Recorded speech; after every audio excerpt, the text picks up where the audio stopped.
Dear students, आज हम discuss कर रहे हैं पब्लिक ऑफर एंड प्रोस्पेक्टस का पार्ट 8, जो कि इस चैप्टर का लास्ट पार्ट है। इसमें हम डिस्कस करेंगे the golden rule for framing prospectus, स्वर्णिम नियम। यहाँ पे मैं आपको वापस इंट्रोडक्शन की तरफ ले जाना चाहूँगा, क्योंकि उसी से ये जुड़ा हुआ है और आपके समझ में भी आ जाएगा। हम ये जानते हैं कि प्रोस्पेक्टस या क्रय विवरण को इशू किया जाता है सिक्योरिटीज़ को इशू करने के लिए और पूंजी बनाने के लिए। उसमें पूंजी के घटक जैसे कि ऋण, अंश पूंजी, ये होते ही हैं। कोई भी व्यक्ति उस कंपनी में अपने जो जमा पूंजी है या उसके जो पैसे हैं उनको क्यों इन्वेस्ट करे, क्यों निवेश करे, ये सारी डिटेल हमें मिलेंगी प्रोस्पेक्टस में, क्रय विवरण में, क्योंकि कंपनी अपने बारे में बताएगी। कंपनी अगर पुरानी है तो वो अपने पिछले रिकॉर्ड को शो करेगी, उनके जो ऑपरेशंस हैं, उनकी जो गतिविधियां हैं उनको शो करेगी। उन्होंने कितना डिविडेंड दिया है, इंटरेस्ट टाइम पे दिया है, नहीं दिया है, वो बताएगी। उसमें ऑडिटर्स स्टेटमेंट होंगे, डायरेक्टर्स के स्टेटमेंट होंगे, डिस्क्लेमर्स होंगे। तो कोई निवेशक यदि उन डिटेल से प्रभावित होता है और उसके पास सरप्लस फंड पड़ा हुआ है, कोष है उसके पास, तो वो उस कंपनी में निवेश करेगा। लेकिन क्रय विवरण में क्या क्या होना चाहिए, उसका एक गोल्डन रूल किंडर्सले ने दिया। किंडर्सले कहते हैं, आप जब पढ़ेंगे तो आपके समझ में आएगा, ये जो पैराग्राफ है, कि जो इश्यू करने वाली अथॉरिटी है, सिक्योरिटीज़ इश्यू करने वाली जो अथॉरिटी है या जो कंपनी है या जो ऑथराइज पर्सन है, वो क्रय विवरण में कुछ ना छिपाए, सही तथ्य लिखे।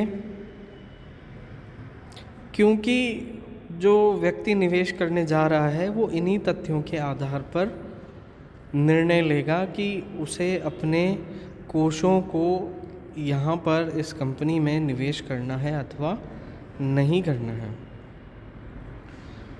क्योंकि जो क्रय विवरण है वो एक रिप्रेजेंटेशन माना जाएगा उस कंपनी का, उसकी गतिविधियों का, उसके ट्रैक रिकॉर्ड का, कौन कौन व्यक्ति हैं उसमें, किस प्रकार से वो अपनी सहमति प्रदान कर रहे हैं, किस प्रकार से वो निवेशकों को उत्प्रेरित कर रहे हैं कि वो उस कंपनी में अपने कोषों को दे। और उसमें इस प्रकार के तथ्य होने चाहिए जो क्रय विवरण के प्रकृति को, उसके स्कोप को अथवा उसकी क्वालिटी को प्रभावित ना करें। चीज़ें बढ़ा चढ़ा के नहीं लिखनी होती इसमें, जो तथ्य हैं उनको एज इट इज़ लिखा जाता है। तो किंडर्सले ने ये बताया कि जो तथ्य हैं वो तथ्य जो ज़रूरी तथ्य हैं। ऐसा तो है नहीं कि कंपनी पूरी अगर अपनी पूरी हिस्ट्री इसमें बताए, सारी प्रोडक्ट लाइन इसमें बताए, लेकिन जितना भी बताए सही बताए, मिसलीडिंग नहीं होना चाहिए। इसमें किसी भी प्रकार का मिसलीडिंग स्टेटमेंट नहीं होना चाहिए। अगर आप बात करें बिजनेस लॉ की, तो बिजनेस लॉ में सेक्शन 16 से लेके 22 तक में इस तरह की चीज़ें शामिल हैं, मिसरिप्रेजेंटेशन, फ्रॉड, इस तरीके से। तो अगर आप वो याद करेंगे तो उसमें एक मिसरिप्रेजेंटेशन भी आता है। तो जो बातें क्रय विवरण में लिखी हुई है उसका मिसरिप्रेजेंटेशन नहीं होना चाहिए। उसमें जो तथ्य लिखे गए हैं वो तथ्य सही और एक्यूरेट होने चाहिए। ऐसा किंडर्सले का स्वर्णिम नियम है। इसके बाद हम बात करते हैं मिसलीडिंग स्टेटमेंट्स की जो क्रय विवरण में दिए हैं। यदि क्रय विवरण में मिसलीडिंग स्टेटमेंट्स हैं या जो पूरा क्रय विवरण है वो फॉल्स है, पूरा ही गलत है, तो उस केस में जो निवेशक हैं उनको कुछ अधिकार मिले हुए हैं। उनको दो तरीके से अधिकार मिले हुए हैं, एक तो कंपनी के विरुद्ध और एक डायरेक्टर्स, प्रोमोटर्स या जो एक्सपर्ट उसमें शामिल हैं उनके विरुद्ध। क्योंकि हम ये जानते हैं कि कंपनी एक अलग व्यक्ति है और इसके जो डायरेक्टर्स हैं, प्रोमोटर्स हैं या और एक्सपर्ट्स हैं वो अलग लोग हैं। तो दोनों के खिलाफ उसको अधिकार मिले हुए हैं। डिपेंड ये करेगा कि जो क्रय विवरण है उसमें किस प्रकार के फॉल्स यानी कि झूठे और मिसलीडिंग स्टेटमेंट्स हैं, जो तथ्य हैं वो गलत हैं। उनकी प्रकृति बताएगी कि उनको कौन से अधिकारों का उपयोग करना है।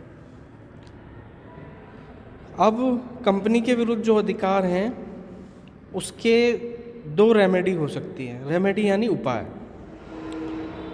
पहली रेमेडी है रेसिशन ऑफ कॉन्ट्रैक्ट, कॉन्ट्रैक्ट को ख़त्म कर देना।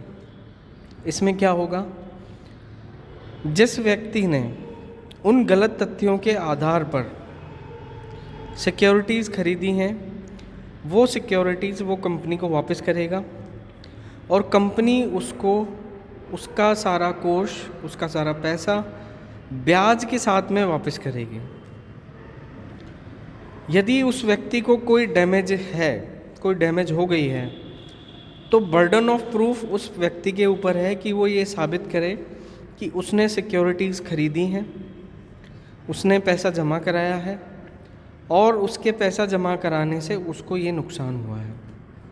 साबित उसी को, उस व्यक्ति को करना पड़ेगा, क्योंकि यहाँ पे अग्रीव पार्टी जो है, जिस पार्टी को नुकसान हुआ है वो व्यक्ति ही है। दूसरा, अगर हम उपायों की बात करें कि डायरेक्टर्स और प्रमोटर्स के खिलाफ जो अधिकार प्राप्त हैं, तो उसमें कुछ इस प्रकार है कि उसकी दो तरह की लाइबिलिटीज़ बनती हैं। एक बनती है सिविल लाइबिलिटी और एक बनती है क्रिमिनल लाइबिलिटी। मुख्य तौर पर आप ये मान लीजिए कि जिन गलतियों को या जिन ओमिशंस को सुधारा जा सकता है या उनके जो निराकरण है वो बहुत आसानी से हो सकते हैं, उनको आप समझिए कि वो सिविल लाइबिलिटी है। लेकिन अगर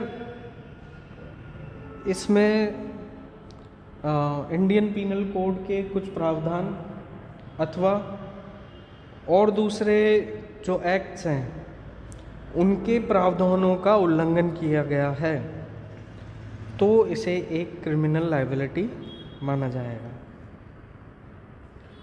अब सिविल लायबिलिटी में कौन कौन सी चीज़ शामिल है, जैसा कि सेक्शन 35(1) और 35(2) में कहा गया है कि वो डैमेजेस जो मिस स्टेटमेंट और ओमिशन के कारण हुए हैं उनके उपाय किए जा सकते हैं। कि कोई समझ लीजिए कि कोई प्रिंटिंग मिस्टेक हो गई अथवा उस पर्टिकुलर स्टेटमेंट का, उस कथन का गलत मतलब निकाल लिया गया। लेकिन अगर कोई डायरेक्टर ने या प्रमोटर ने या एक्सपर्ट ने कोई स्पेशल क्लॉज जुड़वा के अगर मिसलीडिंग स्टेटमेंट दिया है तो उसकी अनलिमिटेड पर्सनल लायबिलिटी है। अनलिमिटेड पर्सनल लायबिलिटी मतलब उसके लिए कोर्ट ऑफ लॉ डिसाइड करेगा कि उसके लिए क्या पेनल्टीज़ होंगी या उसको सुधारने के लिए उसे क्या करना पड़ेगा। तो इसके लिए उसको अपनी जो कंसेंट है वो विड्रॉ करनी पड़ेगी और फिर आगे का प्रोसेस चालू होगा। यदि ऐसा कोई मिस स्टेटमेंट है या ऐसी कोई डिटेल है क्रय विवरण में जिससे क्रिमिनल लायबिलिटी राइज होती है, तो उसके लिए 10 साल तक की सज़ा का प्रावधान है।